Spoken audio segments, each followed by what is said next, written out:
আজ একটু ইডলি খেতে মন চাইছিল, তাই সকাল সকাল উঠলো যেমন চিন্তা তেমন কাজ। গাজরগুলো কেটে নিলাম,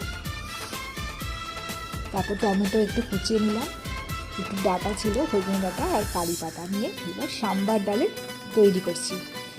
এইগুলো সব সাম্বার ডাল, এটা দিয়ে সাম্বার ডাল বানাবো। একটু কাঁচা লঙ্কা কুচিয়ে নিলাম, এবার কড়াতে দিলাম সর্ষে তেল,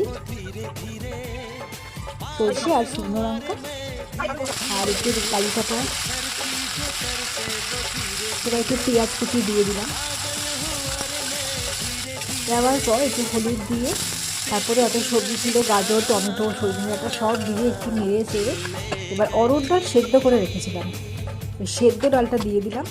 নুন দিলাম, কাঁচা লঙ্কা দিলাম, একটু তেঁতুলের পাল্প দিলাম, আর ওপর দিয়ে একটু সাম্বার মশলা ছড়িয়ে দিলাম। হয়ে গেল আমার সাম্বার ডাল। সাম্বার ডাল রেডি।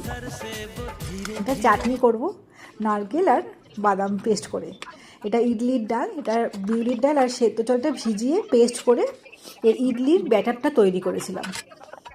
ইডলি স্ট্যান্ডের মধ্যে এরকম করে ইডলির ডালগুলো দিয়ে ইডলির পেস্টটা দিয়ে এই যে স্ট্যান্ডের মধ্যে বসিয়ে দিলাম। বেশিক্ষণ লাগে না, 4-5 মিনিটের মধ্যে হয়ে যায়। এবার একটুখানি এই চাটনিটা তৈরি করলাম, কারি পাতা আর সর্ষে ফোড়ন দিয়ে চাটনি রেডি। সকাল সকাল এবার ইডলি তৈরি হয়ে গেল। দেখুন সুন্দর ইডলি, সাম্বার ডাল আর চাটনি।